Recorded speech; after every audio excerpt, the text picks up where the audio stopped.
Hello.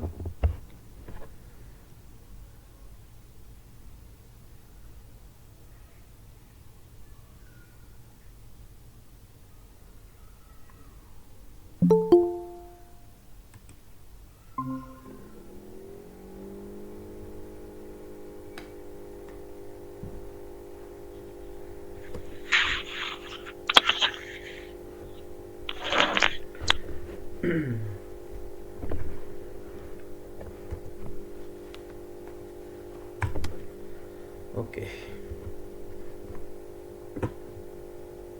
Hello. हाँ, voice नहीं आ रही। Good morning sir. Good morning, good morning. चलो, आज हम एसईओ स्टार्ट करने वाले हैं।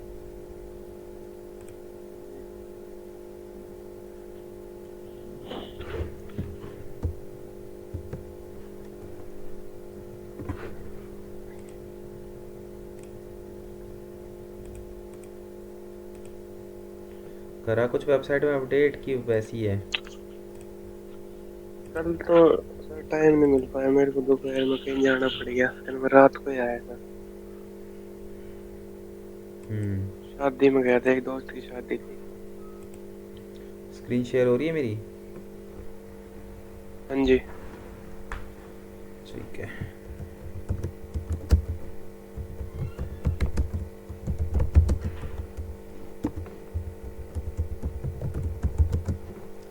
ठीक है। SEO stands for search engine optimisation.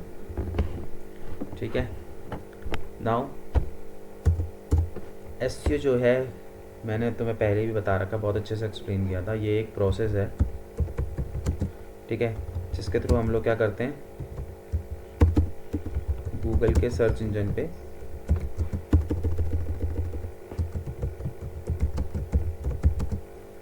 क्या करते हैं, अपनी वेबसाइट को रैंक करते हैं। ठीक है। तो ये पूरा का पूरा क्या है, वो प्रोसेस है एसईओ। ठीक है। अब इसके अंदर देखो कि वेबसाइट को रैंक कराना क्यों इम्पोर्टेंट है। देखो, हम वेबसाइट बनाते हैं तो किसी ना किसी पर्पस से बनाते हैं। कोई भी पर्सन ऐसे नहीं कि खाली बैठा हुआ है, उसने वेबसाइट बना ली एंड ऐसे टाइम पास कर रहा है। हर पर्सन का वेबसाइट बनाने का कोई ना कोई पर्पस है। ठीक है। अगर वो ब्लॉग वेबसाइट बना रहा है तो वो चाहता है कि ब्लॉग वेबसाइट के थ्रू उसकी वेबसाइट पर ट्रैफिक आए और वेबसाइट उसकी मोनेटाइज हो एंड वो उसके थ्रू अर्निंग करे। अगर ई कॉमर्स की वेबसाइट है तो वो चाहता है कि भैया वेबसाइट पे लोग आएँ और उसके प्रोडक्ट को बाय करें। अगर वो बिज़नेस वेबसाइट बनाता है तो उसको चाहता है कि उसकी वेबसाइट पे ज़्यादा से ज़्यादा ट्रैफिक आए ताकि लोग उसके बिज़नेस के बारे में जानें और उसकी सर्विसेज लें। ठीक है। तो बेसिकली हर बंदा वेबसाइट यहाँ पे कुछ ना कुछ प्रॉफिट गेन करने के लिए जो है वेबसाइट बना रहा है। ठीक है। तो अब प्रॉफिट गेन होगा कैसे वेबसाइट पर, जब वेबसाइट रैंक होगी। ठीक है। वेबसाइट रैंक होगी तो क्या होगा, वेबसाइट के ऊपर ज़्यादा से ज़्यादा ट्रैफिक आएगा और आपकी वेबसाइट पे ज़्यादा से ज़्यादा ट्रैफिक आएगा तो आपको क्या मिलेगी, सेल्स मिलेगी या फिर कन्वर्जन्स मिलेंगी। ठीक है। सेल्स मिलेगी या फिर कन्वर्जन इसके अंदर आपको देखने को मिलेंगे। तो अब इसके अंदर जो है, कन्वर्जन मतलब? कन्वर्जन इन द सेंस कि अगर कोई सर्विसेज तुम दे रहे हो तो उस सर्विसेज में कन्वर्जन आएंगे। जैसे सपोज करो, अब जैसे तुमने डिजिटल मार्केटिंग की सर्विसेज ली तो वो तुम कन्वर्जन हो गए एक तरीके से कि तुमने डिजिटल मार्केटिंग का कोर्स बाय कर लिया हमसे। तो कन्वर्जन का मतलब किसी चीज़ को, किसी सर्विसेज को ले लेना। ठीक है। तो ये सारी चीज़ें होंगी। अब ये सारी चीज़ें होंगी कैसे, जब आपकी वेबसाइट पर ट्रैफिक आएगा। और वेबसाइट पर ट्रैफिक कब आएगा, जब वेबसाइट रैंक होएगी। रैंक होगी। ठीक है। तो इन दी एंड वेबसाइट को बनाने का पर्पस क्या है कि उस वेबसाइट को फिर रैंक करवाना। ठीक है। तो अब इसी पूरे प्रोसेस को हम लोग जो है वो एसईओ बोलते हैं। ठीक है। तो बेसिकली एसईओ के अंदर होता क्या है, कैसे हमारी वेबसाइट रैंक होती है। देखो, गूगल के कुछ होते हैं बॉट्स। ठीक है। वो बॉट्स जो हैं वो हमारी वेबसाइट पे आते हैं। ठीक है। और वेबसाइट को रीड करते हैं और रीड करने के बाद वो अंडरस्टैंड करते हैं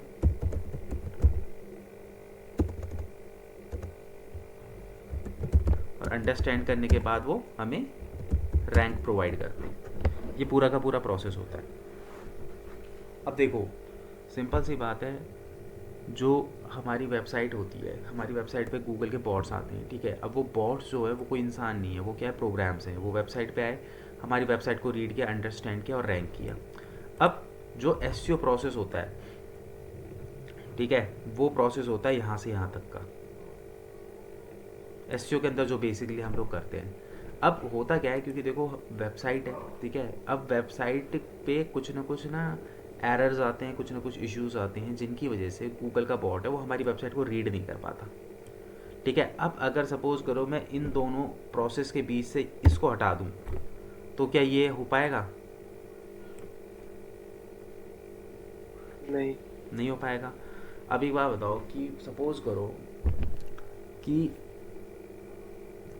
एक क्लास में 10 बच्चे बैठे हैं, ठीक है, उनका एग्ज़ाम है, तुम्हें रैंक देना है 1 से लेकर 10 तक बच्चों को।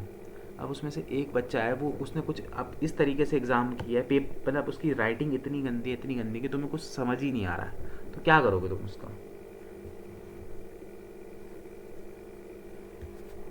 समझ ही नहीं आएगा तो फिर करेंगे नहीं कुछ भी हम उसका। मतलब 10वां रैंक ही तो दोगे ना, ज़ीरो ही तो दोगे ना उसको, राइट। तो उसी तरीके से अगर गूगल आपकी वेबसाइट को रीड नहीं कर पाएगा, तो क्या वो आपको रैंक दे पाएगा? नहीं। नहीं दे पाएगा। तो सिंपल से वर्ड्स में बताऊँ तो एसईओ एक प्रोसेस है जिसके थ्रू हम अपनी वेबसाइट को इतना एसईओ फ्रेंडली बना देते हैं कि हमारे जो गूगल का बॉट है वो हमारी वेबसाइट को आके ईजिली रीड कर ले।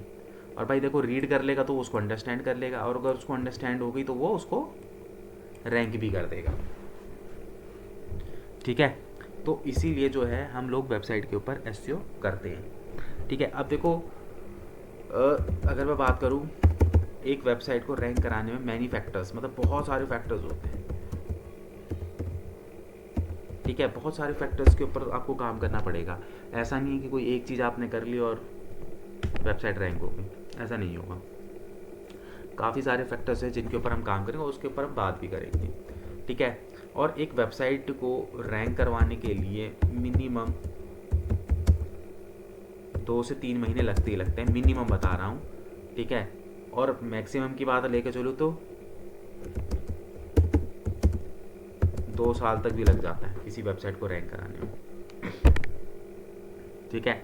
अब ये टोटली डिपेंड करता है कि जिस वेबसाइट को तुम रैंक कराने जा रहे हो उस वेबसाइट पे उस वेबसाइट के कॉम्पिटिटर्स कितने हैं, ठीक है, उस वेबसाइट का कंपटीशन लेवल कैसा है।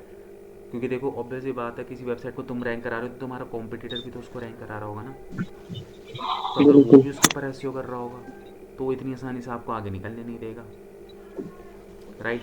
तो एक वेबसाइट को रैंक कराने में 2 से 3 महीने से लेकर 2 साल तक भी लग जाते हैं, डिपेंड करता है किस टाइप की वेबसाइट है, ठीक है, किन कीवर्ड्स वगैरह पे रैंक हो रही है, वो सारी चीज़ें इसके अंदर देखनी पड़ती हैं, हाँ जी। ठीक है। अब देखो इसके अंदर टाइप ऑफ एसईओ के अंदर अगर मैं आएंगे, तो टाइप ऑफ एसईओ के अंदर देखो 3 टाइप से एसईओ किया जाता है, ये मैंने तुम्हें पहले ही बता रखा है। बताओ कौन कौन से टाइप से एसईओ किया जाता है, मैंने तुम्हें बहुत अच्छी तरीके से समझाया था। टाइप ऑफ एसईओ,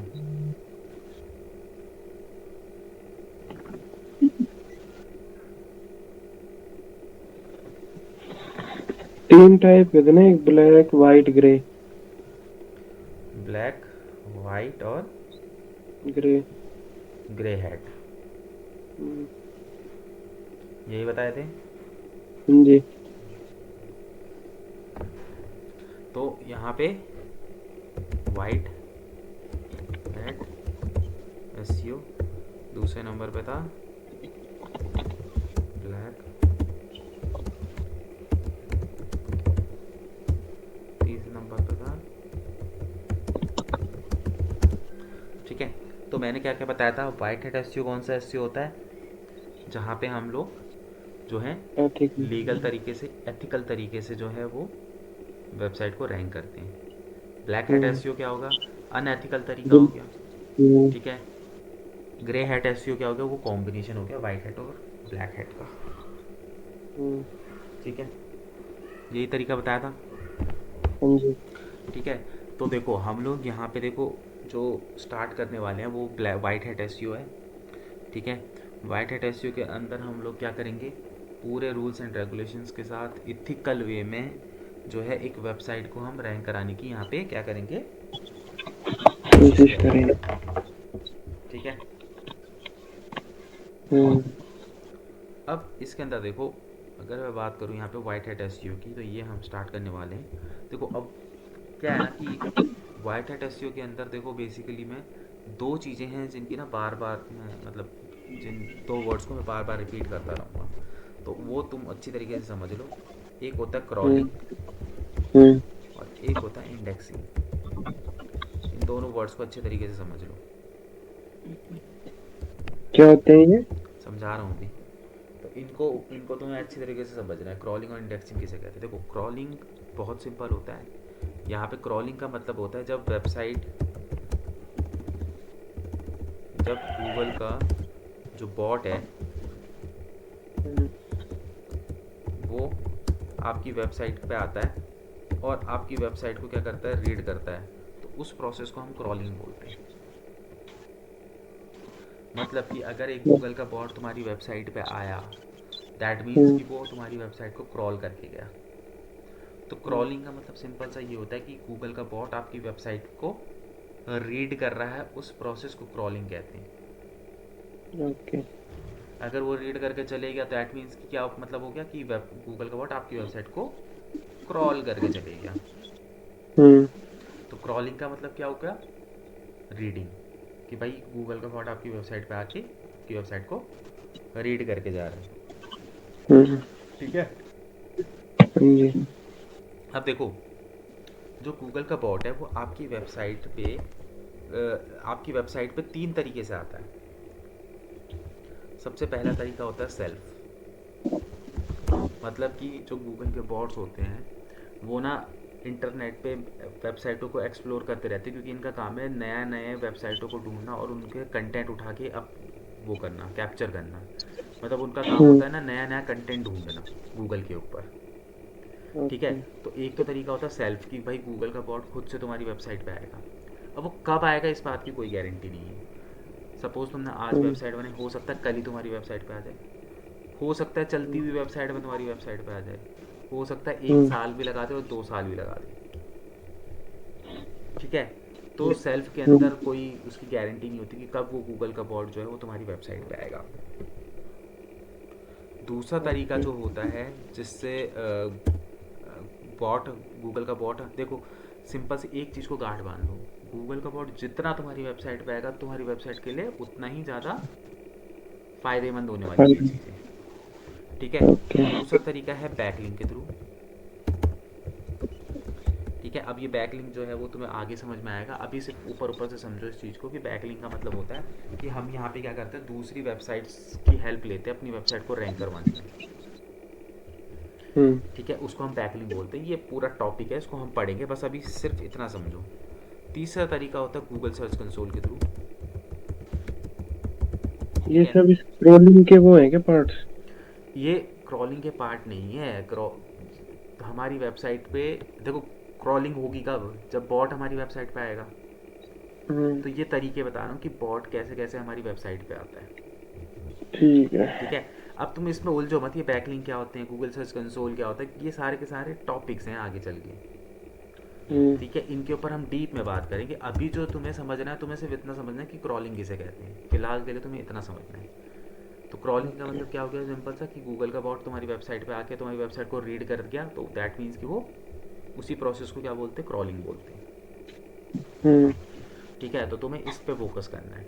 ठीक है, कैसे आता है ये हम वो करेंगे, क्योंकि भाई हम एसईओ कर रहे हैं तो हमको यही तो करना है अब, क्योंकि कैसे भी कैसे करके गूगल के बॉट को बार बार अपनी वेबसाइट पे लेके आना है। हम्म। ठीक है, तो ये सारे प्रोसेस हम करेंगे बाद में। तो क्रॉलिंग का कंसेप्ट क्लियर हो गया, हाँ जी। क्रॉलिंग किसे कहते हैं और वो कैसे कैसे हमारी वेबसाइट के अंदर आता है। हम्म। ठीक है, अब नेक्स्ट है इंडेक्सिंग।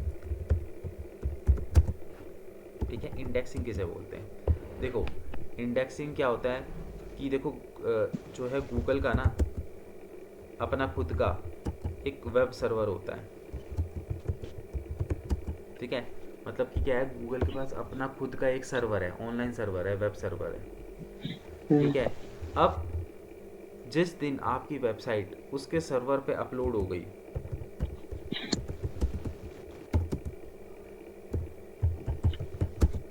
दैट मीन्स कि उस दिन आपकी वेबसाइट क्या होगी, इंडेक्स होगी। देखो होता क्या है कि सीधी सी बात है कि गूगल जो है, गूगल के पास एक वेब सर्वर, एक स्पेस है, ऑनलाइन स्पेस है। ठीक है। वहाँ पे उसने क्या किया, कैटेगरी वाइज डेटा जो है वो डिवाइड कर रखा है। मतलब कि उसके पास ना बहुत सारी कैटेगरीज हैं उस हम्म। सर्वर के अंदर। जैसे हॉस्पिटैलिटी के लेके अलग होगी, स्पोर्ट्स से लेके अलग होगी, डिजिटल मार्केटिंग से अलग होगी, रियल स्टेट से लेके अलग होगी, फाइनेंस से लेके अलग होगी। ठीक है। मतलब बॉलीवुड इंडस्ट्री से लेके अलग होगी, एंटरटेनमेंट इंडस्ट्री की अलग होगी। मतलब कि उसके पास क्या होता है, उस सर्वर के अंदर ना बहुत सारी कैटेगरी बनी हुई होती है। ठीक है। जी। तो जिस दिन उसने तुम्हारी वेबसाइट को समझ के तुम्हारी वेबसाइट को अपने डेटाबेस में ऐड ऑन कर लिया, यानी कि वो जो सर्वर, वेब सर्वर क्या है, वो उसका डेटाबेस है एक तरीके से। हम्म। ठीक है, मैं यहाँ पे लिख भी देता हूँ,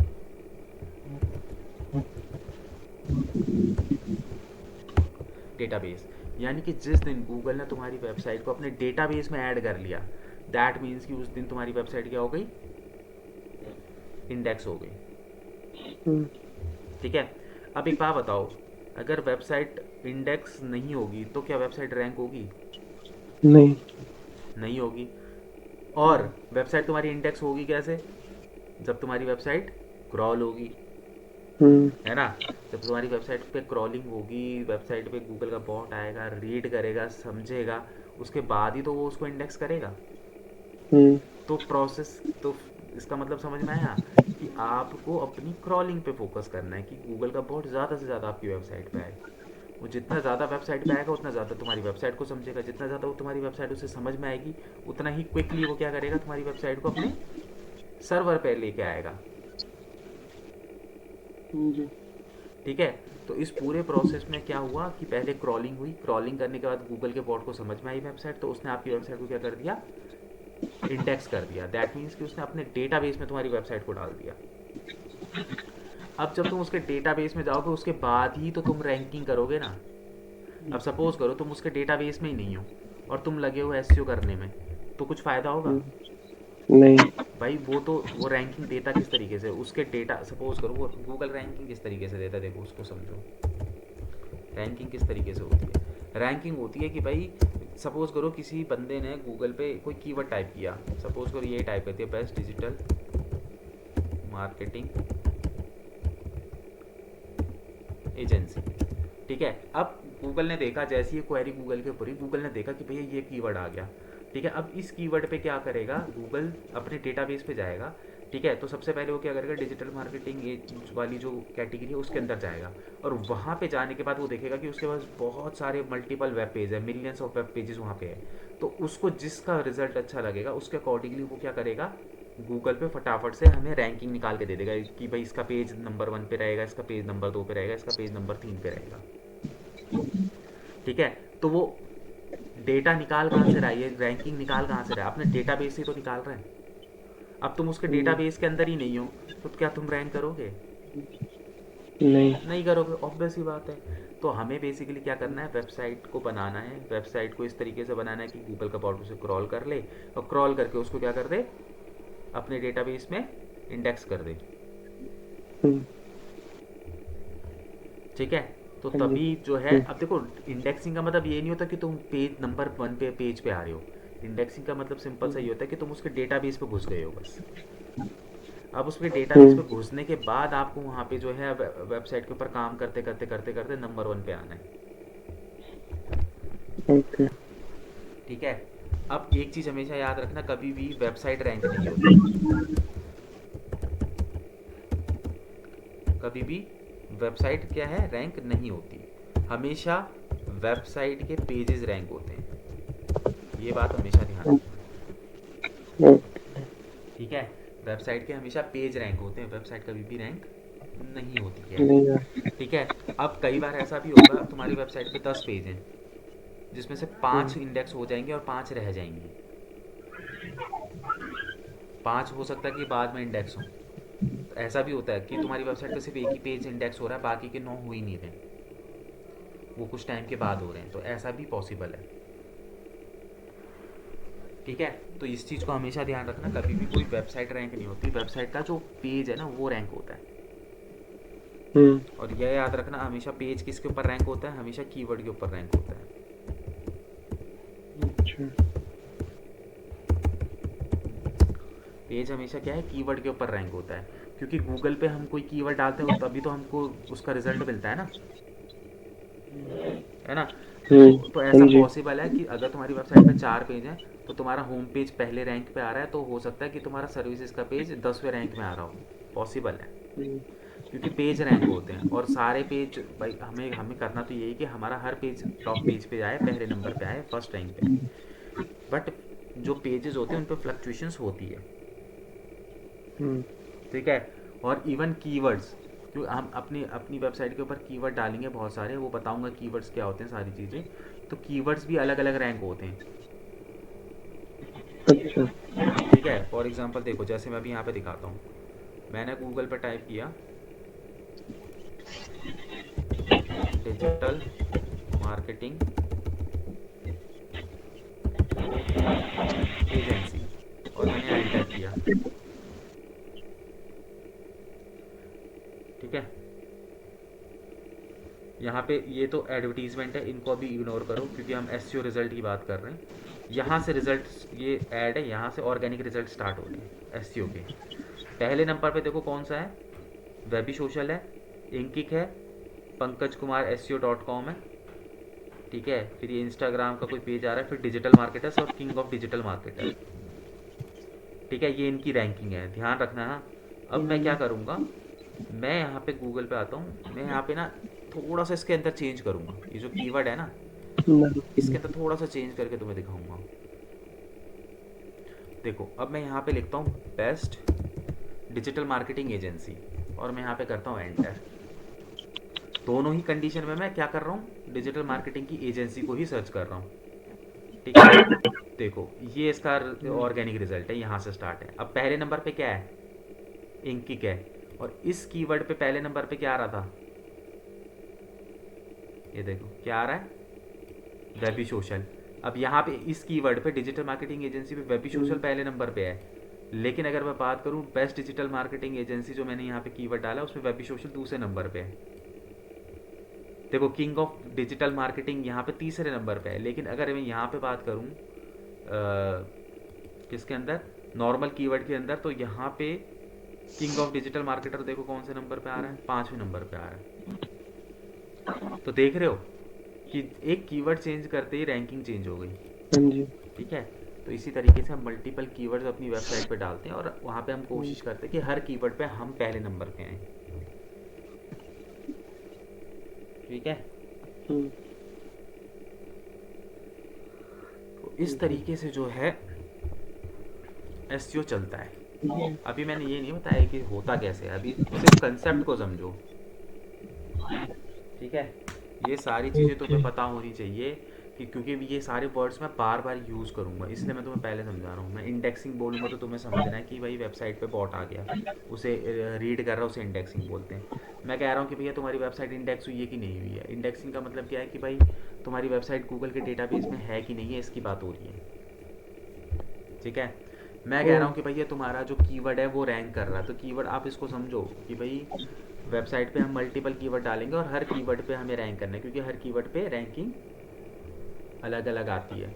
मैं वेबसाइट के पेज के रैंक की बात कर रहा हूँ, तो आपको ये समझना है कि पेज के रैंक की बात करो, मैं कह रहा हूँ उसका होम पेज रैंक कर रहा है, होम पेज पहले नंबर पे रैंक कर रहा है, उसका सर्विसेज का दूसरे पेज पे रैंक कर रहा है, तो तुम पता होना चाहिए कि पेजेस अलग अलग होते हैं, तो अलग अलग पेज अलग अलग रैंक हो सकती है।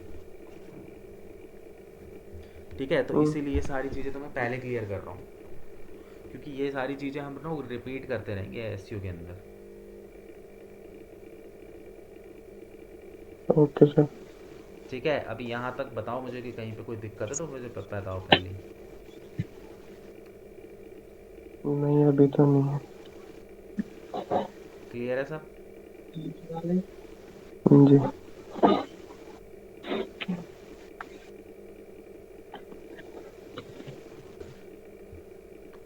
ठीक है,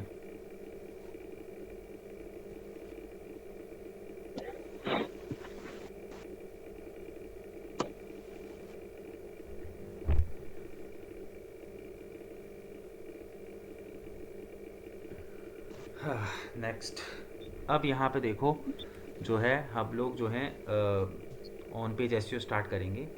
अब यहाँ पे जो है एक वेबसाइट को रैंक करने के फैक्टर्स की बात करेंगे। मैंने बताया था ना, बहुत सारे मल्टीपल फैक्टर्स होते हैं वेबसाइट को रैंक कराने के। हम्म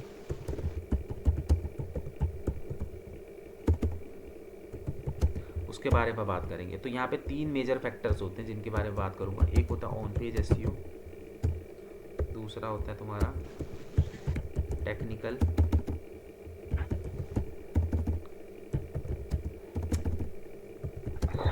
एसईओ, तीसरे नंबर पे आता है तुम्हारा ऑफ पेज एसईओ। ठीक है, ये 3 टाइप के जो हैं एसईओ हम लोग इसके अंदर परफॉर्म करते हैं। ठीक है, एक एक करके समझते हैं। पहले ऑन पेज का मतलब होता है, देखो हमारी वेबसाइट 2 एंड पे चलती है। ठीक है, एक होता है फ्रंट एंड और एक तो होता है बैक एंड। ठीक है, फ्रंट एंड किसके लिए होता है? यूज़र्स के लिए। और बैक एंड किसके लिए होता है? वो डेवलपर्स के लिए या फिर बॉट्स के लिए। Okay sir. ठीक है, ये हम्म तो इस तरीके से जो है चीज़ें होती हैं। हम्म ठीक है, तो इस तरीके से जो है यहाँ पे हमारा ऑन पेज और ऑफ पेज एसईओ, जो ऑन पेज एसईओ तो होता है, उसके अंदर हम लोग बेसिकली क्या करते हैं, ऑन पेज। ऑन पेज का मतलब होता है पेज के ऊपर। ठीक है, दैट मीन्स कि ऑन पेज की अगर हम बात करें तो यहाँ पे ना फ्रंट एंड यूज़र की बात हो रही है। मतलब कि ऑन पेज एसईओ के अंदर हम लोग क्या, देखो वेबसाइट को रैंक करने के लिए हमें दोनों को मतलब 2 चीज़ों के ऊपर ध्यान देना पड़ेगा। हमें यूज़र के ऊपर भी ध्यान देना पड़ेगा और गूगल के बॉट के ऊपर भी ध्यान देना पड़ेगा। ऐसे नहीं है कि मैं यूज़र के ऊपर, मतलब मैं बॉट के ऊपर ध्यान दे रहा हूँ कि भैया बॉट को खुश कर रहा हूँ, लेकिन यूज़र को मेरी वेबसाइट अच्छी नहीं लग रही, तो भी तो वेबसाइट रैंक नहीं होगी ना। या फिर अगर मैंने यूज़र के पॉइंट ऑफ व्यू से बहुत अच्छी वेबसाइट बना दी लेकिन बॉट को मेरी वेबसाइट समझ में नहीं आ रही, तो भी वेबसाइट रैंक नहीं होगी। तो हाँ एक जी। वेबसाइट को रैंक करने के लिए हमें दोनों पे फोकस करना पड़ेगा। हमें यूज़र को भी खुश रखना है और as well as board Google के की। बॉट को भी। तो ऑन पेज एसईओ जो होता है वो बेसिकली जो फ्रंट एंड यूज़र होते हैं, यानी कि जैसे कि कोई तुम्हारी वेबसाइट पे आ रहा है, वो यूज़र्स की बात हो रही है, उन लोगों को हम अपनी वेबसाइट क्या है ऑप्टिमाइज करके अच्छी तरीके से दिखाने की कोशिश करते हैं। तो ऑन पेज के अंदर जो है वो बेसिकली उन चीज़ों के ऊपर हम फोकस करेंगे जो जो हमारा जो फ्रंट एंड यूज़र है। ठीक है, उसके लिए हम लोग यहाँ पे काम करेंगे, किसके अंदर? ऑन पेज के अंदर। वहीं पे टेक्निकल एसईओ के अंदर हम लोग क्या करेंगे? टेक्निकल एसईओ के अंदर हम लोग जो है वो बॉट के ऊपर काम करेंगे। मतलब टेक्निकल, हमारी वेबसाइट देखो हमारी, क्योंकि देखो जो गूगल का बॉट है वो ना कोडिंग समझता है। देखो मैं समझाता हूँ। जैसे कि ये वेबसाइट है, मैं इस पे जाता हूँ, किंग ऑफ डिजिटल मार्केटर। ये इस वेबसाइट का क्या है? फ्रंट एंड है। ठीक है, जो यूज़र्स को नज़र आता है, जैसे कि मैं या कोई भी इस वेबसाइट के अंदर आएगा। ठीक है, तो यहाँ पे हम यूज़र के पॉइंट ऑफ व्यू से सारी चीज़ें ठीक करेंगे, वो हो गया ऑन पेज एसईओ। अब यहीं पे मैं अगर कंट्रोल कंट्रोल दबाए रखूँगा और यू दबाऊँगा तो यहाँ पे क्या हो जाएगा, इसका बैक हैंड ओपन हो जाएगा। मतलब ये जो होम पेज है ना, इस होम पेज का भाई कुछ ना कुछ तो वो होगा ना, कोडिंग से ही तो बना हुआ है ना ये पेज पूरा का पूरा। तो इसका अगर मुझे बैक एंड चेक करना है तो मैं कंट्रोल यू दबाऊंगा, तो ये इसका ना ये सोर्स पेज ओपन हो जाएगा, यानी कि ये इसके बैक एंड की कोडिंग है। ठीक है, और जो गूगल का अच्छा। देखो यूज़र आता है यहाँ पे फ्रंट एंड पे, और बॉट कहाँ पे आता है? यहाँ पे आता है। मतलब अगर बॉट को इस वेबसाइट को रीड करना तो यहाँ पे आके रीड नहीं करेगा, उसे नहीं समझ में आएगा ये क्या डला हुआ है, ये झंडा है, किस चीज़ का झंडा है, उसे नहीं समझ में आएगा भाई ये सब चीज़ें। वो बॉट है, हाँ जी। मशीन है, उसको ये भाषा हम्म समझ में आती है। हम्म ये यहाँ से वो तुम्हारी वेबसाइट को समझता है। ठीक है, तो टेक्निकल एसईओ के अंदर क्या होता है कि हमारी वेबसाइट के टेक्निकल पार्ट में अगर कोई दिक्कत होती है तो हम उसको यहाँ पे क्या करते हैं? ठीक करते हैं। ठीक है, टेक्निकल एसईओ के अंदर देखो सिंपल है। हम्म एसईओ के अंदर होता क्या है कि हमारी वेबसाइट पे किसी भी टाइप की कुछ भी प्रॉब्लम्स होती है, हमें क्या करना है? उनको फाइंड आउट करना है। फाइंड आउट करके क्या करना है? उनको ठीक करना है। हम्म यही एसईओ है। अब जब हम वेबसाइट बना रहे होते हैं ना, तो हम इन सब चीज़ों का ध्यान नहीं देते हैं। हम्म ठीक है, हम इन सब चीज़ों का ध्यान नहीं देते। इसलिए हमें एसईओ करना होता है। ठीक है, तो टेक्निकल एसईओ में समझ में आया। टेक्निकल एसईओ किसके लिए किया जाता है?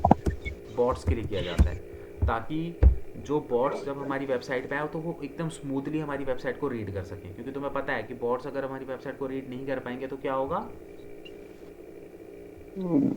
रैंक नहीं आएगी। रैंक नहीं आएगी, सिंपल सी बात है। तो हम अपनी वेबसाइट को जितना स्मूथ रखेंगे टेक्निकली, बॉट्स को उतनी ईजी रहेगा हमारी वेबसाइट को रीड करना। उसको जितना ईजी रहेगा हमारी वेबसाइट को रीड करना, उतना ही जल्दी वो हमारी वेबसाइट को क्या करेगा? रैंक करेगा, रीड करेगा और रैंक देगा। ठीक है, तो टेक्निकल एसईओ के अंदर हम ये चीज़ें करते हैं। फिर उसके बाद आता है ऑफ पेज एसईओ। तो ऑफ पेज एसईओ के अंदर जो है वो बेसिकली हम लोग क्या करते हैं? बैक लिंकिंग करते हैं। ठीक है, बैक लिंक का मतलब क्या है कि अभी ये तो बहुत आगे टॉपिक आएगा, कम से कम 5 से 6 क्लासेस के बाद ये टॉपिक आएगा बैक लिंक वाला। तो यहाँ पे क्या होता है कि हम ना ऑफ पेज एसईओ का मतलब देखो, ऑफ पेज वर्ड से समझ में आ रहा है कि यहाँ पे हम अपने पेज में कुछ नहीं कर रहे हैं। हम यहाँ पे अपनी वेबसाइट से हट के दूसरी फेमस वेबसाइटों की हेल्प लेंगे अपनी वेबसाइट को रैंक करवाने में। ठीक है, ऑफ पेज एसईओ के अंदर हम अदर वेबसाइट्स की हेल्प लेंगे अपनी वेबसाइट को रैंक करवाने के लिए। अब इतना तुम मत घुसो कि ऐसा क्या करेंगे क्या नहीं करेंगे, टाइम के साथ धीरे धीरे धीरे धीरे धीरे सारी चीज़ें होती रहेंगी। ठीक है, तो अभी जो हम लोग स्टार्ट करने वाले हैं, हम इनिशियल स्टेज पे ये दो एक्टिविटी करेंगे। कौन सी? ऑन पेज और टेक्निकल एसईओ। ठीक है, इसके अंदर भी हम पहले टेक्निकल चीज़ें देखेंगे, टेक्निकल पार्ट में दिक्कतें जो होंगी उसे सॉल्व करेंगे, फिर हम ऑन पेज पे आएंगे।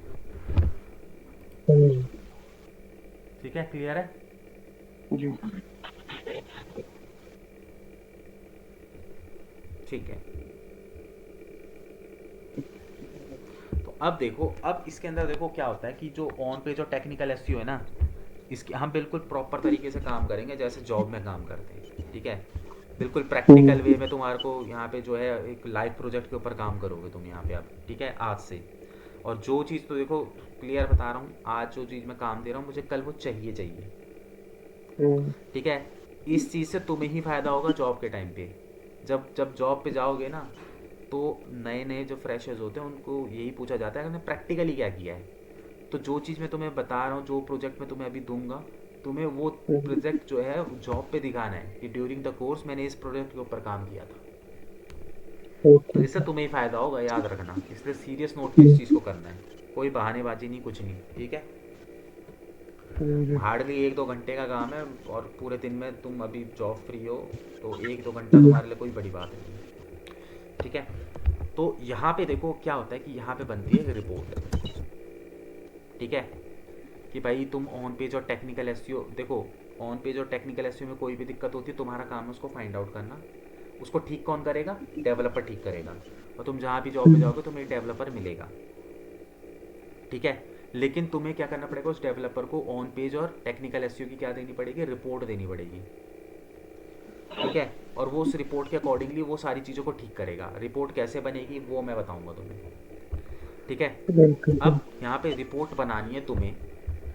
तुम या तो उस रिपोर्ट को कैनवा के ऊपर बना लो, या तो तुम माइक्रोसॉफ्ट एक्सेल के ऊपर बना लो, या माइक्रोसॉफ्ट वर्ड के ऊपर बना लो। ये तुम्हारे हाथ में है। ठीक है, तुम जिसमें कंफर्टेबल हो उसमें बनाओ, कोई दिक्कत नहीं है। कैसे बनेगी वो पैटर्न सारा का सारा मैं बताऊंगा। ठीक है, अब तुम बनाओगे किस वेबसाइट के ऊपर? ट्रूबल्क एसएमएस। ठीक है, ये एक वेबसाइट है, इसको देख लो। यहाँ पे मैं तुम्हें गूगल पे एक बार खोल के भी दिखा देता हूँ। ये रही ट्रूबल्क एसएमएस। ठीक है, इस वेबसाइट के ऊपर, इस वेबसाइट का हमें क्या करना है?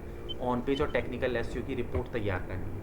कल को जाओगे ना इंटरव्यू में, तो वहाँ पे दिखा सकते हो कि ये देखो, ये मैंने जो है ट्रूबल की ये वेबसाइट है, इसके ऊपर मैंने इसकी ऑन पेज और टेक्निकल रिपोर्ट बना रखी है, इसको देखो।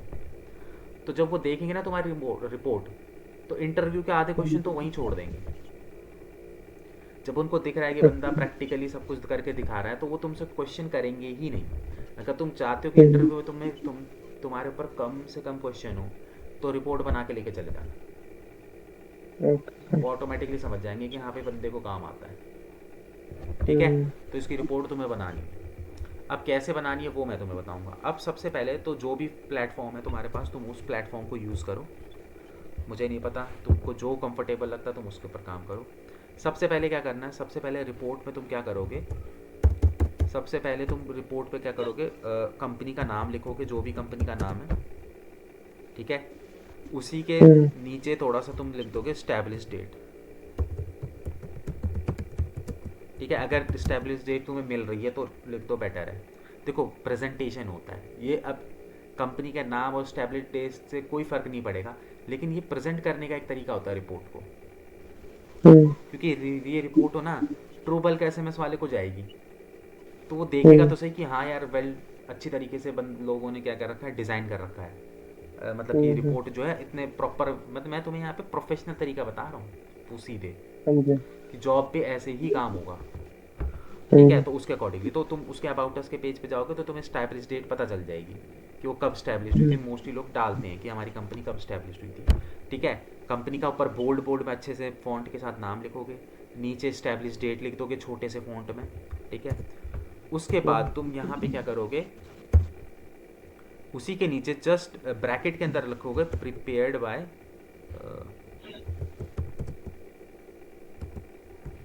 साहिल, मतलब कि कौन बना रहा है इसको।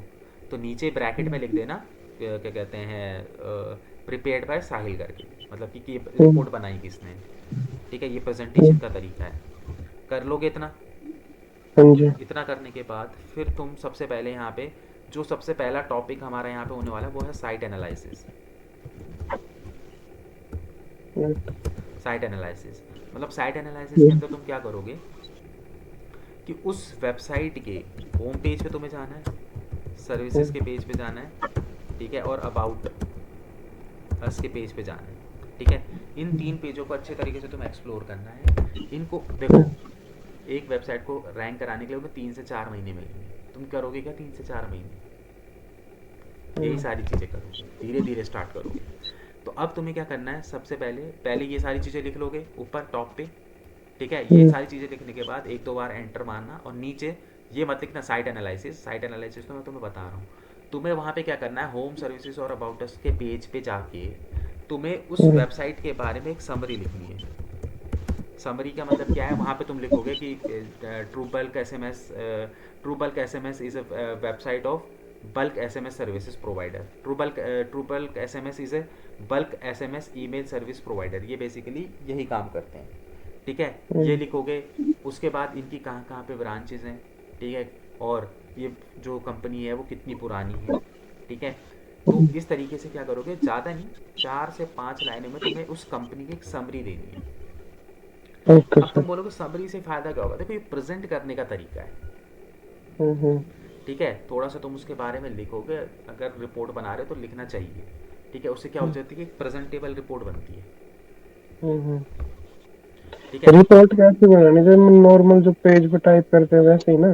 हाँ हाँ, ये सब टाइप ही तो करोगे, हाँ जी, हाँ जी, ठीक है, ठीक ये सारी चीज़ें टाइप ही करनी है उसके अंदर। अब जैसे वो कर रहे हो, अब जैसे तुम सपोज करो कि कैनवा के ऊपर बना रहे हो, तो अगर तुम है। कंपनी का नाम लिख रहे हो तो भाई उसका जो लोगो है उसको भी बगल में लगा दोगे तो और अच्छे से डिज़ाइन होगी कि नहीं हाँ होगी। जी। हाँ, वो तो तो करते हैं। हाँ, तो ऐसे करके तुम्हें थोड़ा सा इफेक्टिव वे में इसको बनाना है, हाँ जी। ठीक है। तो स्टार्ट करो पहले। अब किस पे बनाओगे पहले ये बताओ, क्या? किस चीज़ के ऊपर बनाओगे, कौन से प्लेटफॉर्म को यूज़ करोगे। देखना पड़ेगा। आप सजेस्ट कौन सा करो, सजेस्ट कौन सा? भाई तुम्हारा हाथ जिसमें साफ है तुम उसमें बनाओ। तुम पावर पॉइंट पे बना सकते हो, पावर पॉइंट पे बनाओ। तुम कैनवा पे बना सकते हो, कैनवा पे बना लो, ठीक। है ना। वो तुम्हारे ऊपर डिपेंड करता है कि तुम किस चीज़ में कंफर्टेबल हो। ठीक। बना के तो एक्सेल पे भी बना लोगे तो भी उसमें भी चल जाएगी, हाँ जी। समझ रहे हो। तो तुम जिस चीज़ में कंफर्टेबल हो तुम उस चीज़ पे बनाओ, सिंपल एकदम। ओके।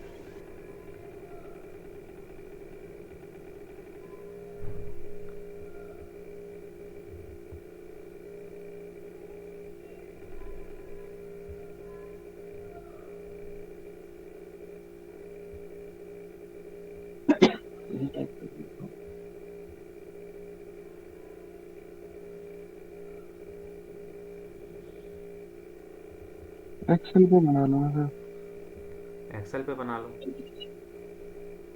पर एक्सेल पे अब। उतनी ज़्यादा वो नहीं होगी ना, एक्सेल पे बॉक्सेस बने हुए होते हैं तो तुम्हें दिक्कत होगी उसमें बनाने में। तो मैं यही रिकमेंड करूँगा, या तो पावर पॉइंट पे बना लो, है ना, या हाँ फिर जी। उस पे बना लो,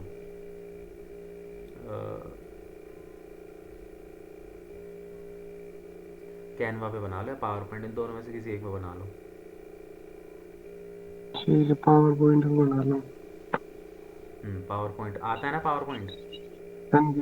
बस पावर पॉइंट में बना लो। अभी बनाओ। बिल्कुल अभी से स्टार्ट करना है।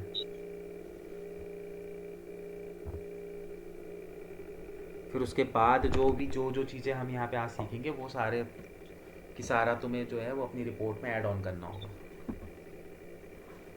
ठीक है, क्या क्या चीज़ करोगे, कंपनी नेम, स्टैब्लिश कब हुई थी, एंड ऑन पेज रिपोर्ट, ये लिख देना on page report prepared by trouble का SMS, on page report prepared by Sahil, ऐसे नीचे थोड़ा सा ब्रैकेट में लिख देना।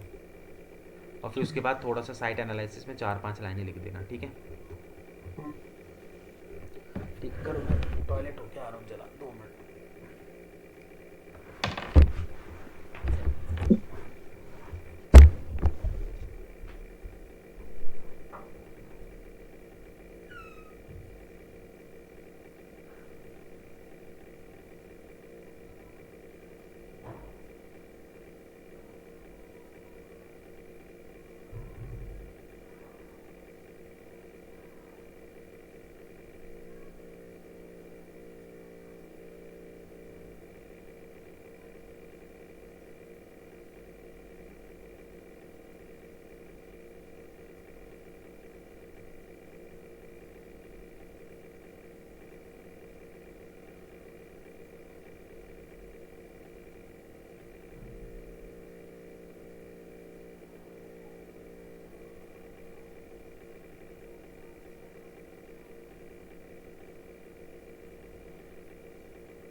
सर कैनवा पे कर लूँ? कर लो, जिसमें बोल तो रहा हूँ, जिसमें तुमको कंफर्टेबल लग रहा है उसमें करो, ठीक है। कोई दिक्कत वाली बात नहीं है।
सर मैं एक बार स्क्रीन शेयर करूँ, ऐसे बनानी है ना? करो करो,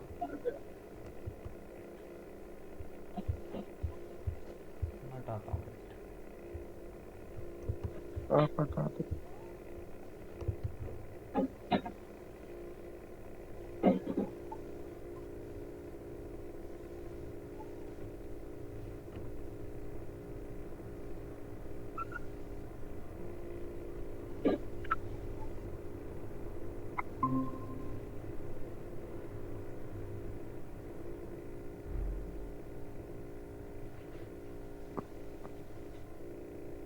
ऐसी बनानी है ना?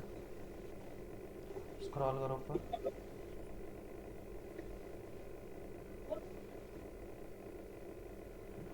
ऐसी बनाओ, बट ये इमेजेस वगैरह इसके अंदर ज़्यादा यूज़ मत करो, क्योंकि ना इसके अंदर तुम्हें स्क्रीनशॉट्स वगैरह यूज़ करने होंगे। अच्छा। तो जो इनके टैम्पलेट्स हैं उसको बहुत ज़्यादा यूज़ मत करना। ये तो तुमने वो टैम्पलेट यूज़ कर लिया ना, ये हमारे इससे बिल्कुल अलग चलेगा। ठीक है। ठीक है, तुम इसका टैम्पलेट वगैरह तुम यूज़ कर सकते हो, बट जो है इसी में तुमको जो है एडिट वगैरह करना है।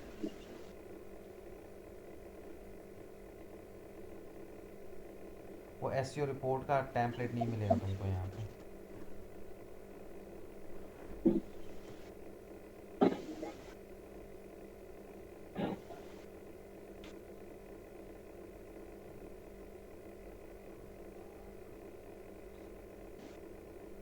फिर कहाँ से करें ये वाला? क्या? अरे कोई सा भी टैम्पलेट उठा लो ना, उस टैम्पलेट से वो हटा लो, कोई सा भी प्लेन टाइप का टैम्पलेट निकाल लो। तो ठीक है ना? हाँ, इसको ले लो। भाई ये एकदम सादी रिपोर्ट बनेगी, ये कोई वैसी कलरफुल वैसा रिपोर्ट नहीं इसके अंदर तुम्हें क्रिएट करना है। हम्म। समझ रहे हो? एकदम सिंपल रिपोर्ट, क्योंकि यहाँ पे तुम्हें सारा कंटेंट अपना ही डालना है, टैम्पलेट का कुछ यूज़ ही नहीं करना है। हम्म।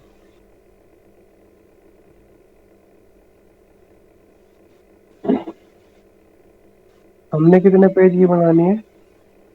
उसका छोड़ दो, वो कितने पेज, वो तो नीचे ऐड करते रहना। पेज तो पता नहीं ना आप कितने बनेंगे एसईओ करते करते। ऐसा ठीक कोई है। फिक्स नहीं है कितने पेजों की बनेगी,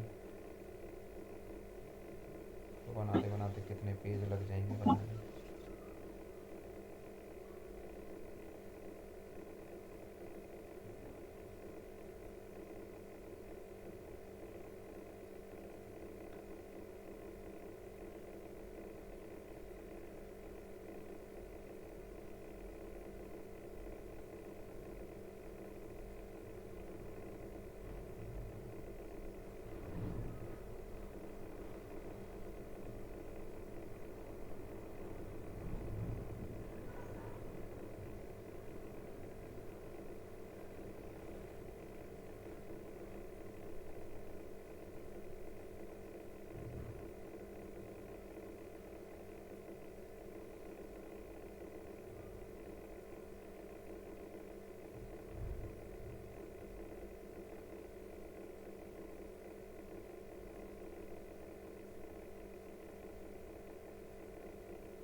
हो गया?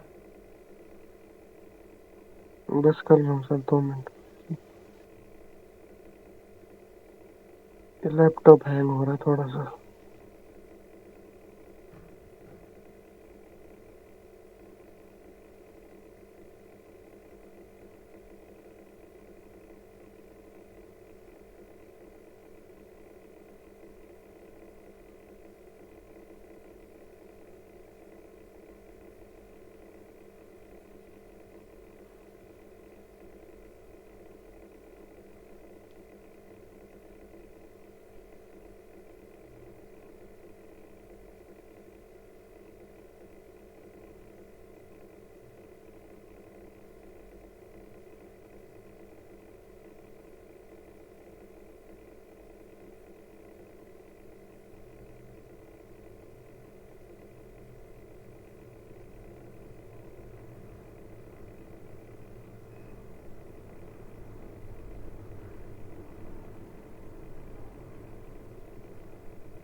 अरे हुआ नहीं हुआ,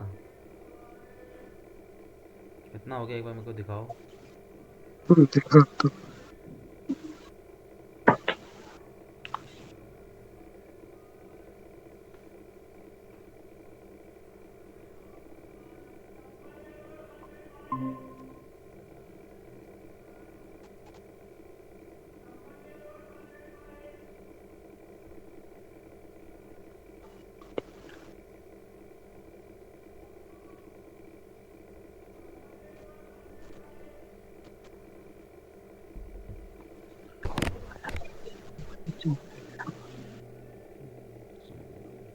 ठीक है, ठीक है, इतना ठीक है। ठीक है, इसको जो है डाउनलोड कर लेना ताकि ये तुम्हारे माई प्रोजेक्ट्स पे पड़ा रहे हमेशा। इतना बहुत है, इतनी लाइन? हाँ, इतना ठीक है। ठीक है।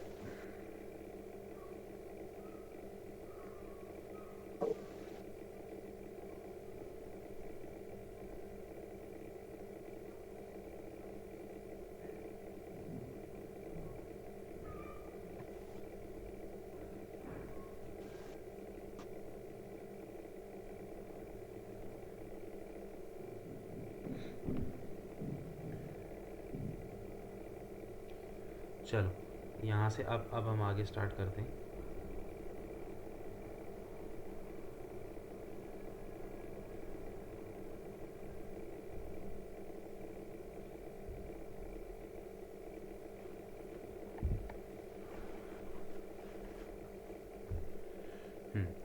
अब इसके अंदर देखो हम स्टार्ट करेंगे एक्टिविटीज़। ठीक है,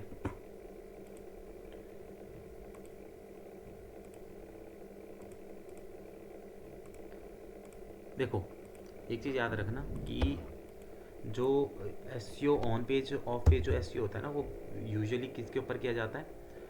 कोडिंग की वेबसाइट्स के ऊपर किया जाता है, क्योंकि ना जो वर्डप्रेस की वेबसाइट्स होती हैं उसमें ऑलमोस्ट जो है ना S on page of page done होता है पहले से ही। मतलब ऑन पेज और ऑफ पेज एस पे मतलब टेक्निकल एस में कोई ज़्यादा दिक्कत होती नहीं है वर्डप्रेस की वेबसाइट में, क्योंकि वर्डप्रेस वेबसाइट जो है वो बहुत बाद में डिज़ाइन किया गया है, और वो डिज़ाइन इस तरीके से किया गया है कि उसके अंदर जो है ना जो तुम्हारा टेक्निकल एस वो ऑलरेडी ठीक ही मिलेगा तुम्हें। ठीक है, तो जो दिक्कत आती है वो आती है जो वेबसाइट्स कोडिंग के ऊपर कोड्स के ऊपर बनी हुई थी उनके अंदर। ठीक है, तो अब देखो यहाँ पे हम लोग अपना पहली एक्टिविटी, अब मतलब कि ये एक्टिविटीज़ होंगी कुछ। ठीक है, तो वो एक्टिविटीज़ हमें चेक करनी है। देखो अपना सिंपल सा काम है, मैं कुछ तुम्हें एक्टिविटी बताऊंगा, तुम्हें वो एक्टिविटी ये चेक करनी है तुम्हारी जो इस वेबसाइट को मैंने दे रखा है उस पर्टिकुलर वेबसाइट पे वो चीज़ सही चल रही है कि नहीं चल रही है। अगर वो सही चल रही है तो उसे इग्नोर करोगे, अगर वो नहीं चल रही है तो उसको रिपोर्ट पे लिखोगे और डेवलपर को दोगे कि भैया ये चीज़ को ठीक कर। ठीक है, तो ये काम होता है। तो अब जो सबसे पहली एक्टिविटी है वो है तुम्हारा W3C वैलिडेशन।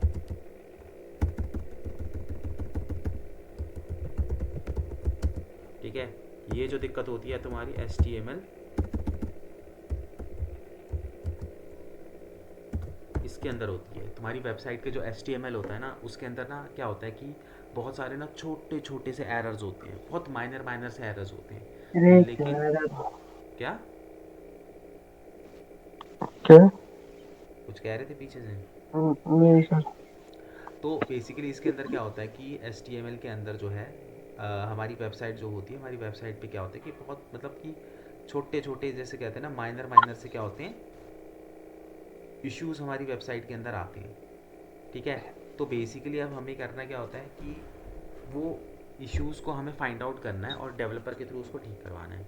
ठीक है, अब तुम्हें कैसे पता चलेगी कि तुम्हारी वेबसाइट पे क्या इश्यूज़ आ रहे हैं? तो उसके लिए W3C वैलिडेशन ये नाम की एक एक्टिविटी होती है। अब इसके अंदर हम लोग क्या करेंगे, हम लोग टूल यूज़ करेंगे जिसके थ्रू हम अपनी वेबसाइट पे चेक करेंगे कि कौन कौन से एरर्स आ रखे हैं। ठीक है, तो अब ये चेक कैसे होगा W3C वैलिडेशन? इसके लिए कुछ नहीं करना, सिंपल आपको आना है गूगल के अंदर सबसे पहले।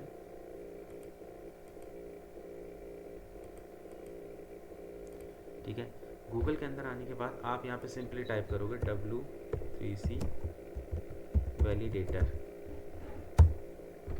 ठीक है, ये वो टूल है।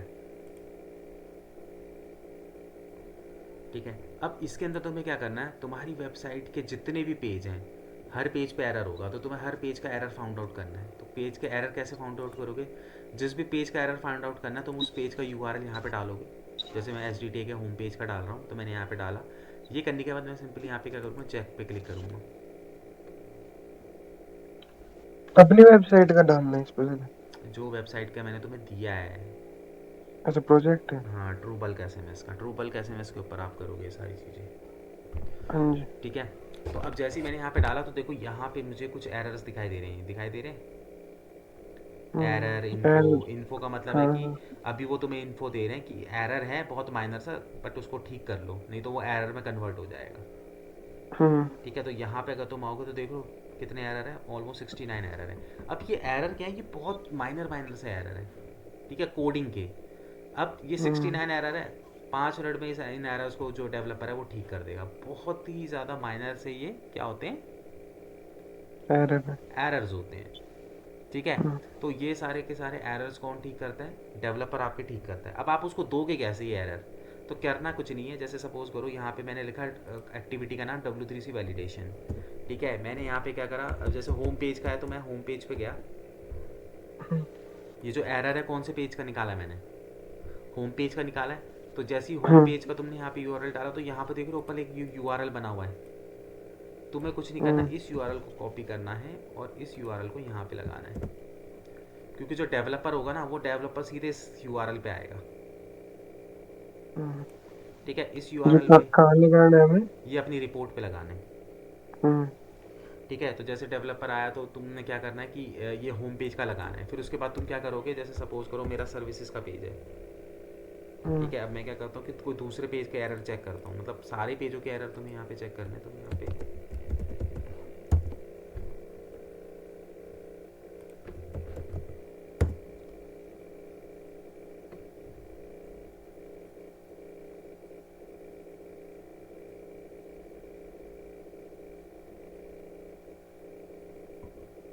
अब यहाँ पे देखो, जैसे सपोज करो कि मेरा ये मास्टर कोर्स है। ठीक है, इस पेज पे कोई एरर है, मुझे ये फाइंड आउट करना, तो मैं क्या करूँगा, सिंपली यहाँ से कॉपी करूँगा और मैं जाऊँगा यहाँ पे। जैसे अभी चेक एड्रेस अभी होम पेज का कर रहा था, मैं यहाँ पे होम पेज का हटा के मैं कर दूँगा यहाँ पे अपने मास्टर कोर्स का, और मैं यहाँ पे इसको चेक करूँगा। तो देखो ये मेरे मास्टर कोर्स पे भी इधर इतने सारे एरर्स यहाँ पे देखने को मिल रहे हम्म। हैं। ठीक है, तो मैं क्या करूँगा, इसको कॉपी करूँगा यहाँ से, और ये मेरा कौन सा पेज है, मास्टर कोर्स का पेज है। तो मैं अपनी रिपोर्ट पे जाऊँगा, यहाँ पे लिखूँगा मास्टर कोर्स, और ये वाला जो यूआरएल है मैं यहाँ पे इसको पेस्ट कर दूँगा। कौन सा वाला यूआरएल?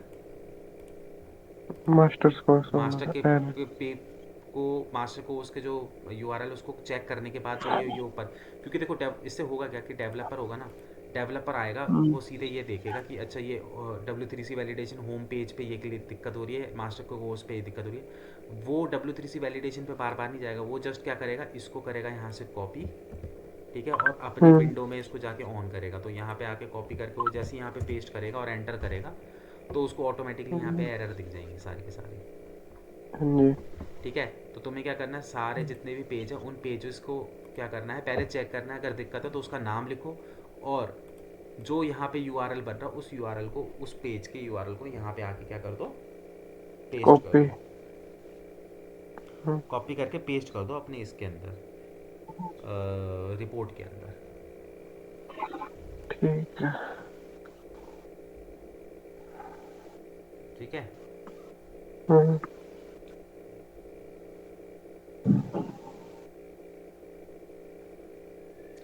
तो इस तरीके से जो है इसके अंदर क्या किया जाता है,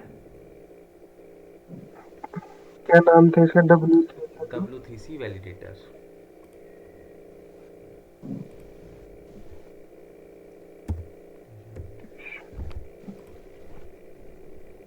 ठीक है। अब इसके कुछ पेजेस को चेक करो, अभी सारे पेज तो मत करो क्योंकि बहुत सारे पेज होंगे, एटलीस्ट 4-5 पेजों को चेक करो। ठीक है, और अगर एरर दिख रहे हैं तो इस तरीके से अपनी रिपोर्ट में डालो। अभी 3-4 पेजों को कर लो, ज़्यादा नहीं, सारे पेजों को करने की ज़रूरत नहीं, बहुत पेज है, तो इसलिए 4-5 को कर लो, फिर बाकी तुम बाद में वो करना, क्लास के बाद उनको अपडेट कर लेना। ठीक है।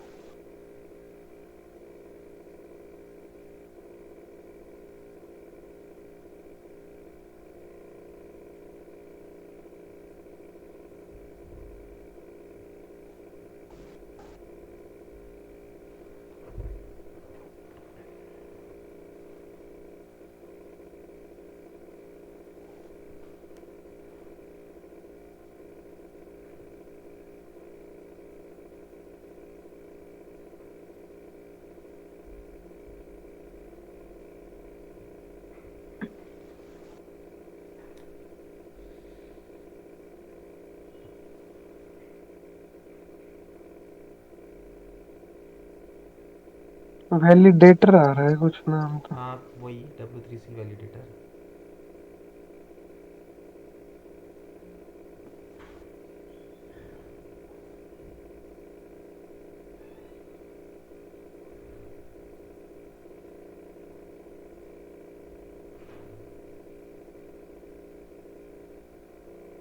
क्या है ये?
सर मैं एक स्क्रीन शेयर करता हूँ। करो।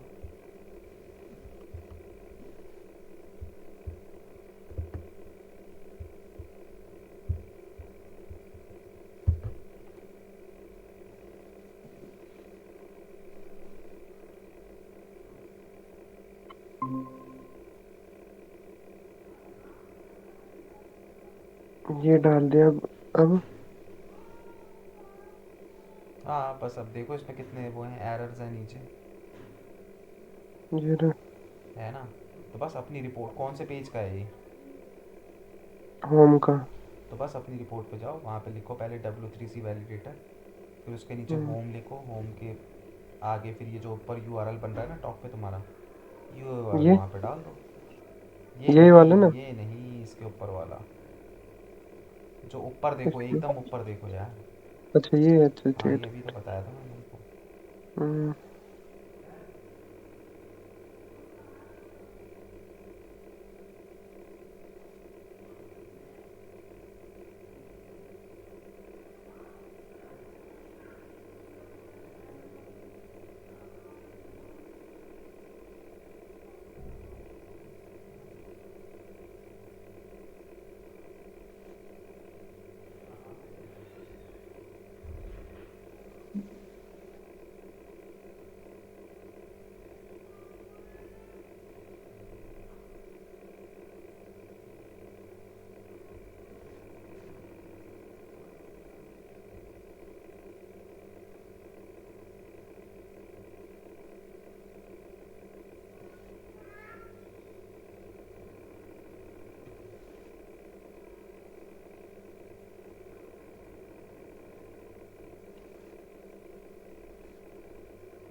4-5 पेजों पे फिलहाल डाल लो, फिर उसके बाद बाकी बाद में डाल देना।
बिल्कुल, वहाँ पे तो मैं ऐसे प्रोफेशनल वे में बनानी है वेबसाइट। हाँ जी।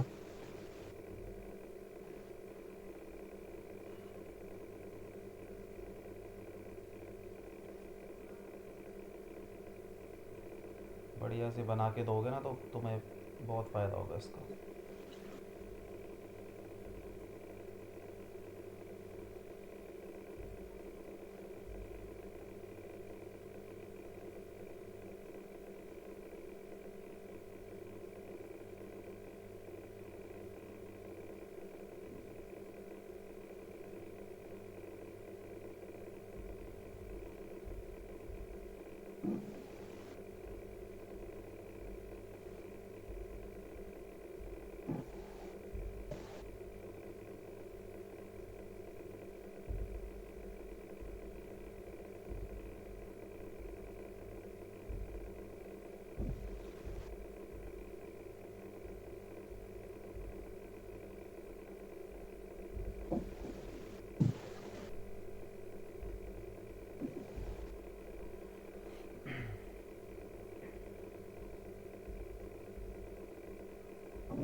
हो गया?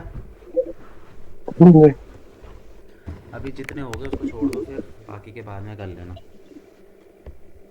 ठीक है, ये होमवर्क ही है तुम्हारा। दिखाऊं एक बार मैं? हाँ दिखाओ।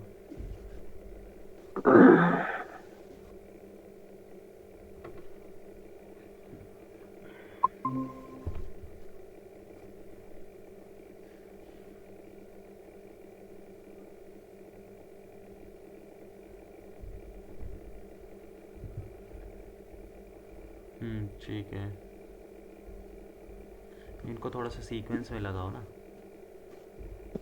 कैसे मतलब? इस पर क्लिक करो और इसको जहाँ पे आई है उसके बगल में वो करो ना इसको। ऊपर देखो आई का ऑप्शन आ रहा है ना, ऊपर ऊपर जाओ। हाँ, ये इसके राइट में देखो। इसके राइट है, लेफ्ट में कहाँ जा रहे हो? हाँ, अलाइनमेंट में जाओ, क्लिक करो। अब इसको थोड़ा इधर को लेके आओ।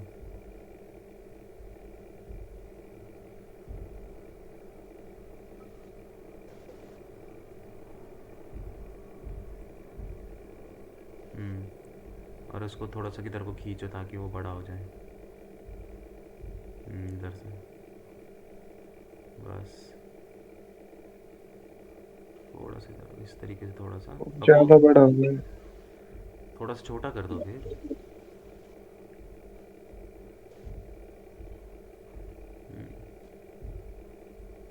अरे उधर ऊपर से बंद छोटा कर दो ना, उधर से 12.9 है, उसको थोड़ा छोटा कर दो ऊपर, जो उसका साइज़ है, टेक्स्ट साइज़ है। बस आ गया। और वैसे भी ये तुम्हें इसलिए छोटा दिख रहा है कि वो 50% ही पेज ओपन है, तो वो 100% ओपन होगा तो बड़ा ही दिखेगा।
ठीक है, इसको कर लेना तुम बाद में, स्क्रीन शेयर हटा लो, एक और एक्टिविटी और करते हैं।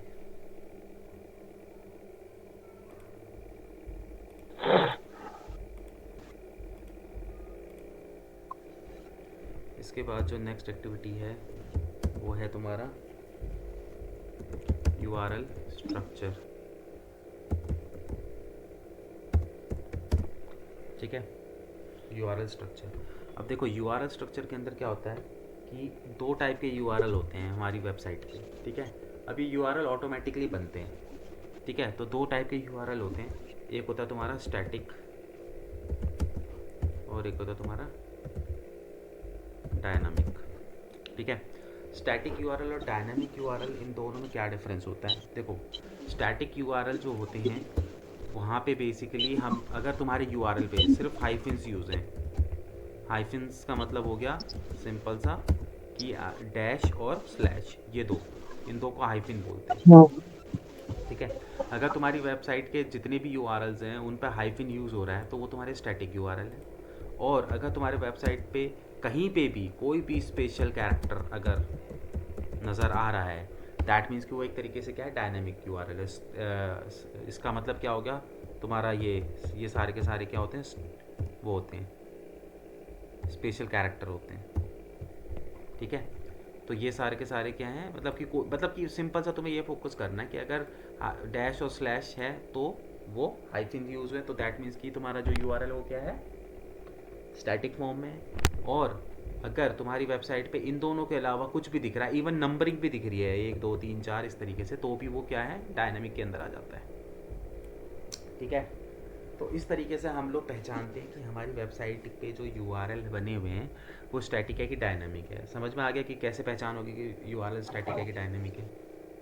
हाँ जी। तो अब हमारी वेबसाइट में होने कौन से चाहिए वो हम देखते हैं। ठीक है, तो ये दोनों यूआरएल होते हैं। अब अगर एसईओ के पॉइंट ऑफ व्यू से देखूं तो हमें जो है हमारी वेबसाइट पे हमेशा स्टैटिक यूआरएल्स रखने हैं।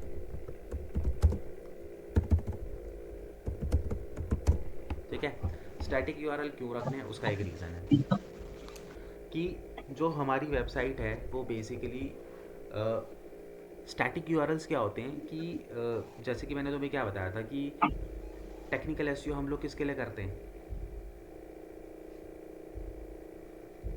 जो हम टेक्निकल एसईओ परफॉर्म करते हैं वो किसके लिए करते हैं।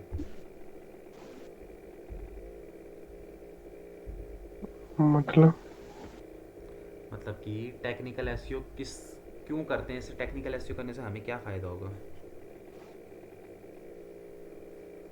कि बोट रीड करे और हमारी रैंक होए। बॉट रीड करे, यही ना। हाँ। तो बेसिकली अब इसके अंदर क्या है कि हमें यहाँ पे बॉट पे फोकस करना है। अब बॉट क्या है, वो एक प्रोग्राम है। ठीक है, तो एक्चुअली में होता ये है कि हमें क्यों स्टैटिक जो यूआरएल्स हैं वो हमें अपने एसईओ के पॉइंट ऑफ व्यू चाहिए, क्योंकि जो स्टैटिक यूआरएल्स होते हैं वो गूगल के बॉट के लिए ईजी टू रीड होते हैं, और वहीं पे डायनामिक यूआरएल जो होते हैं यूज़र के बॉट के लिए क्या हो जाते हैं, डिफ़िकल्ट टू रीड। ठीक है, देखो हाँ। क्या होता है कि क्यों ऐसा होता है। देखो, जो हाइफिन या डैश होते हैं वो 2 वर्ड्स के बीच के गैप में स्पेस लेके आती है। ठीक है, हाँ। और जो स्पेशल कैरेक्टर होते हैं वो 2 वर्ड्स के बीच के गैप को ख़त्म कर देते हैं। ठीक है, अब एक बात बताओ, मैं तुम्हें एक पैराग्राफ दूँ 1000 वर्ड का और मैं वहाँ पे स्पेस ना दूँ और मैं कंटिन्यू लिखता रहूँ, जैसे कि इस तरीके से मैं लिखता रहूँ,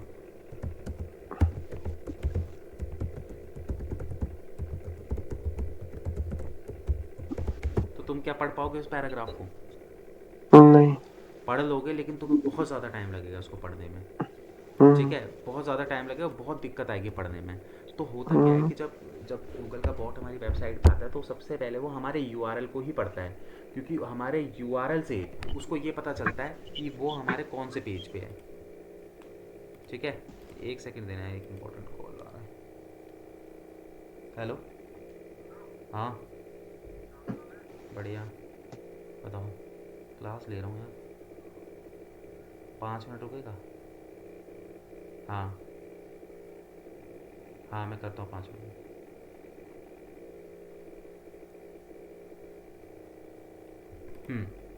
तो जो स्टैटिक यूआरएल्स होते हैं वो बेसिकली जो हैं वो क्या करते हैं, वो 2 वर्ड्स के बीच में क्या करते हैं, गैप देते हैं। अब यहाँ पे अगर मैं तुम्हें एग्जांपल दूँ, जैसे सपोज करो कि एक्चुअली में क्या होता है, देखो एज एन डिजिटल मार्केटर हम ना वेबसाइट के यूआरएल को पढ़ के ना हमें ये पता चल जाता है कि पेज किस चीज़ से रिलेटेड है। अब जैसे सपोज करो भाई ये वाला पेज ओपन कर रहा हूँ, ठीक है, अब इस पेज के यूआरएल को पढ़ने की कोशिश करो।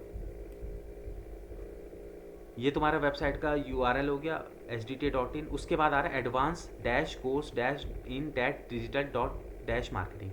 मतलब क्या है कि ये हमारी वेबसाइट का कौन सा पेज है, एडवांस कोर्स वाला पेज है, और एक्चुअली में है भी एडवांस कोर्स वाला पेज है ना। तो यहाँ पे कहीं भी तुम्हें स्पेशल कैरेक्टर नज़र आ रहे हैं, है स्लैश स्लैश दिख रहे हैं ना। हैं? स्पेशल कैरेक्टर तो नहीं दिख रहे सर। स्पेशल कैरेक्टर नहीं दिख रहे हैं क्योंकि है ही नहीं। ठीक है, तो हाँ। बेसिकली तुम ये तो देख रहे होगे ना, हर वर्ड के बाद डैश आ रहा है, हर वर्ड के बाद। हाँ जी। ये क्यों आ रहा है? ताकि दो वर्ड्स के बीच में क्या हो सके, हम भाई हम लिखने को तो बिना गैप के भी तो लिख सकते थे ना। हम डिजिटल स्पेस मार्केटिंग ऐसे भी लिख सकते थे, हम डैश क्यों लगा रहे हैं? वो इसलिए लगा रहे हैं ताकि गूगल के बॉट को समझ में आए कि ये बीच में स्पेस है।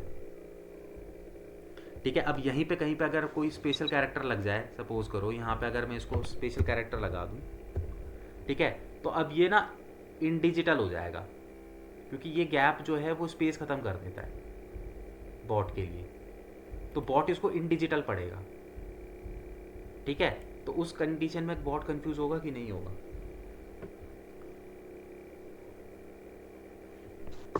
किस केस में सर?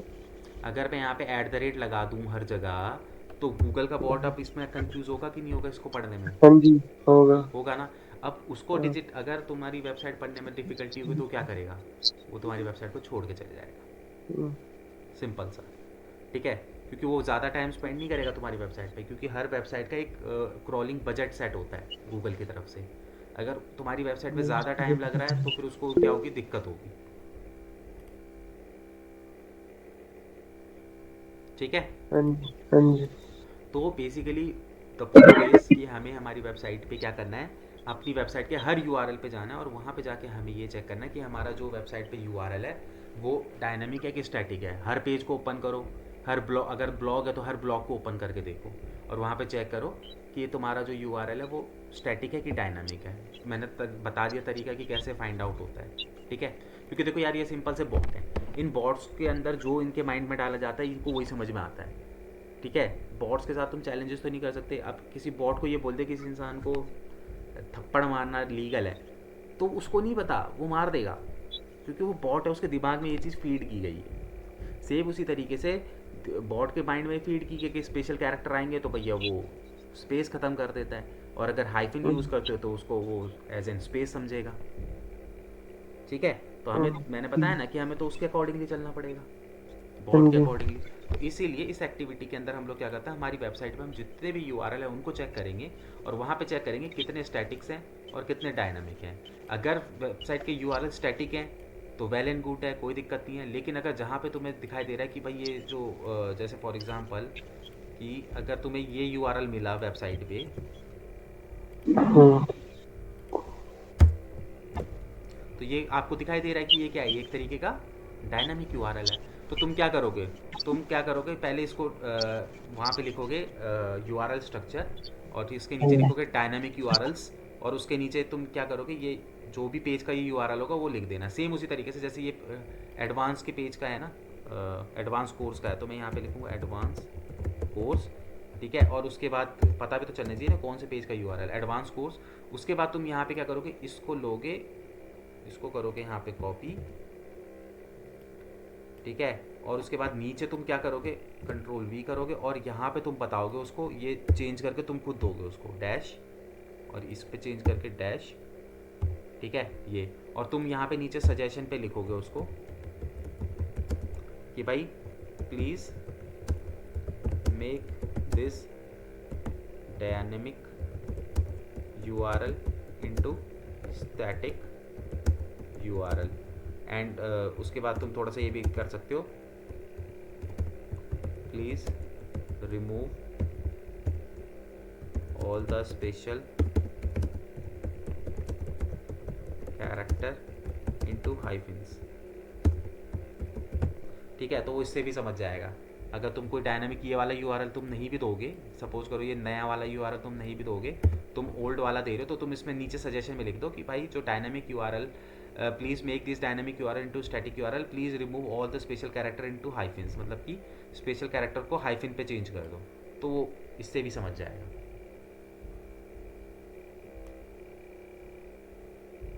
समझ में आया?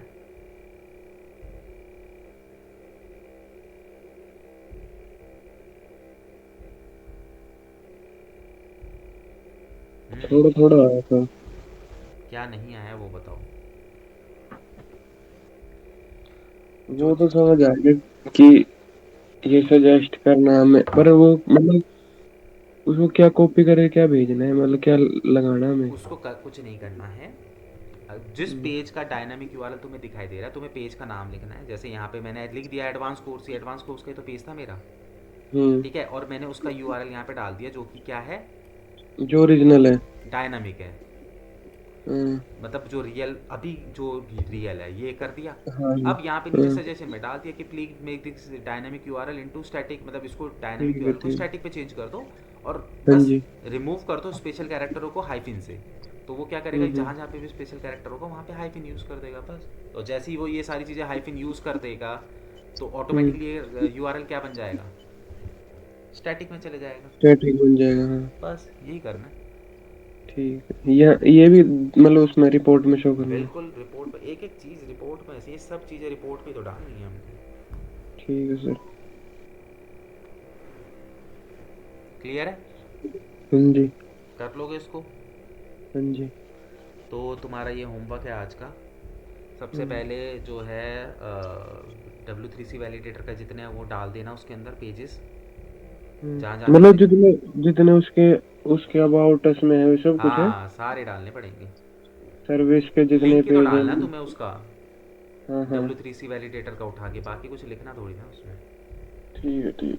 ठीक है। और इस फिर ड्रूबल के SMS में ही जाना, वहाँ पे उसकी जितने भी पेज हैं उन सब पेजों की यूआरएल चेक करना। अगर उसमें से कोई भी तुम्हें डायनामिक दिखेगा तो फिर यहाँ पे तुम उसको डाल के सजेशन में लिखना, इसी तरीके से। ठीक है सर। कर लोगे। हाँ जी। ठीक है, फिर मुझे ये सारी चीज़ें कल चाहिए, ठीक है। हम्म। ठीक है, फिर कल फिर कुछ और एक्टिविटी हम लोग करेंगे। ठीक है। ठीक है चलो, ओके। ठीक, थैंक यू सर। ओके।